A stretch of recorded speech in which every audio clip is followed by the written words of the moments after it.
We've been working for the last couple of days with realism, which is good.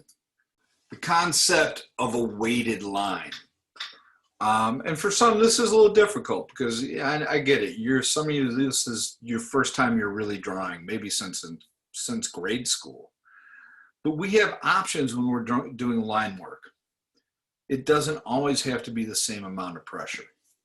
And what we mean by a weighted line drawing is the heavier part of the object gets the thicker line. The upper part of the object, or the lighter part of the object, gets a lighter line. All right, if we look at this apple, all right, this is what happens when you draw an apple with all the exact same line. All right, it looks pretty much like a coloring book drawing. And not to slam on coloring books, but there's a flatness to it.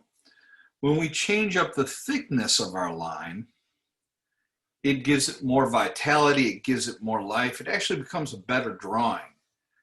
And there's an easy way to psychologically kind of figure this out. Comic book artists do this constantly. Anybody who works in black and white does this constantly. If they're not shading, they will use the line to create the illusion of a shadow. They thickened up the lines here to indicate both the heaviness of that part, and if you look over here on the right side, they thickened up those lines to show you where the light source is coming from. So if the light source is coming from the left, the thicker line is opposite. Just like here on the stem, light source is coming from the left. This thicker line implies a shadow. It may not imply the shadow you think of when you think of shadows, but it tells your brain that that side is where the light is not, which is the really interesting thing about that. You can see it here on all these apples. The thickness of the line varies. On this one here, you can pretty much guess where that light source is coming and where the other area is being hit. If we go to this picture of this young lady, let me get rid of that text.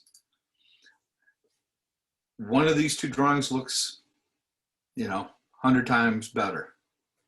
And it's going to be the one where they just didn't make her eyes thicker, but where they changed the thickness of the line throughout the entire drawing.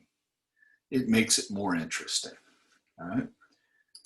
This one, even though it's a cartoon, it shows you that thickening up the lines really does give the appearance of having the shadows, even though there's no shading involved in this. There's not even some cross hatching. So light hits here, the lights are lighter, or the lines are lighter, thinner. Over here, the lines are thicker. And that's basically how you do that. You get good at this, you can apply it to anything. Vegetables, spaceships. That's what we do as artists to make our line work look better.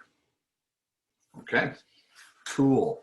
So hopefully you have an object at this moment, and I will give you a quick example over at the drawing table. If you're ever without an object to draw, there's absolutely nothing wrong with drawing your hands. In fact, I highly, highly suggest it. Okay, so I'm going to draw this guy.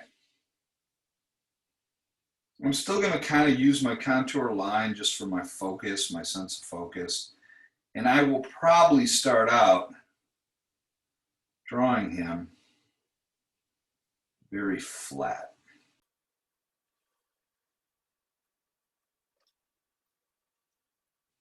I will do some lifting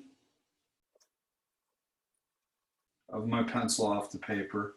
But even with that said, I'm going to try to keep the majority of this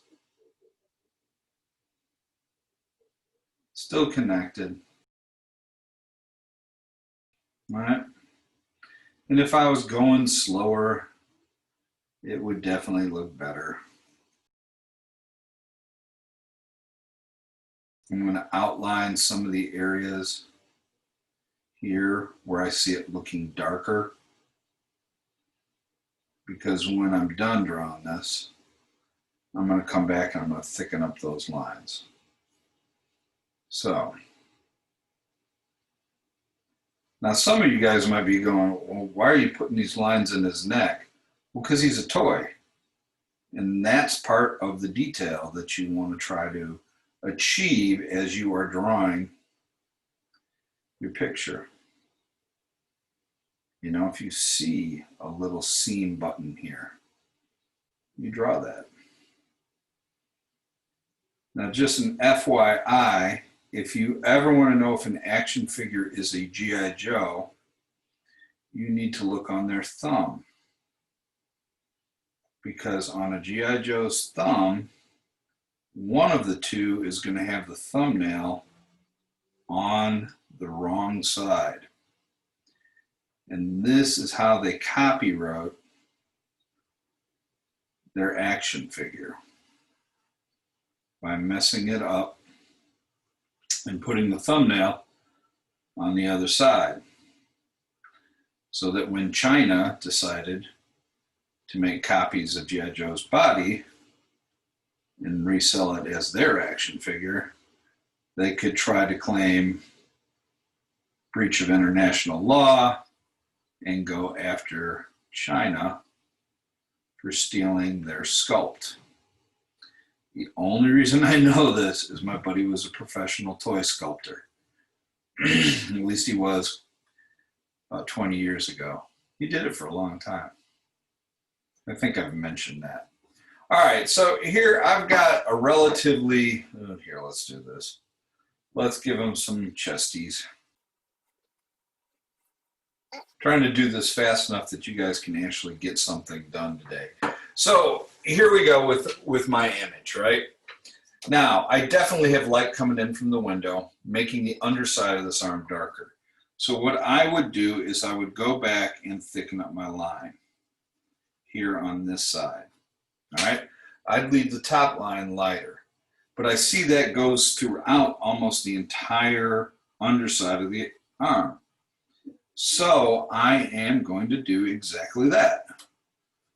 Booyah. Darker, darker, darker. I'm going to see it also applies to the rivet. My paper slipped on me.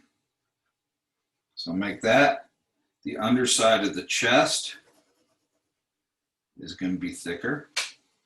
Top side, not so much. There's a divot in here. It gets darker. I'm going to make that darker. This here gets a thicker line. The underside of the hand. Boom, boom, here. Now, here's the fun part. He's got a lot of shadows in his face because, well, the light's hitting the top of this. So while his face is all black, there are blacker areas of his face than other areas. And if that's the case, I'm going to thicken up those lines to create that illusion that he is three-dimensional. All right? And because this is so dark, there's going to be a huge difference.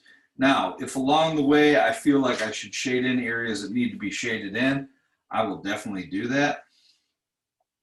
If I see lines that get thicker in certain areas, I will do that. If I choose to use the edge of my pencil to create that thicker line, I can do that as well. All right? Whew. It always amazes me when we start to do this stuff that I start getting cramps, not from drawing, but from holding the stuff that I'm trying to draw. All right, and of course I would add a value to his hair because he's got darker hair and an even darker ear working in that oval shape. All right, so that's how you change up your line variations to make your image more interesting. There we go. All right, so we've got some time. We probably got about 25 minutes. I think we can do 2 drawings within there while you're focusing on line work. If you were drawing a face right now, if you're drawing my face right now, oh, This mirror thing freaks me out. The light would be hitting here, so all these this whole side of my face would be thin lines. This side of my face would be thick lines. Wow, this makes no sense because it's not a mirror. But you get the idea. Okay, cool. On your marks, get set, go.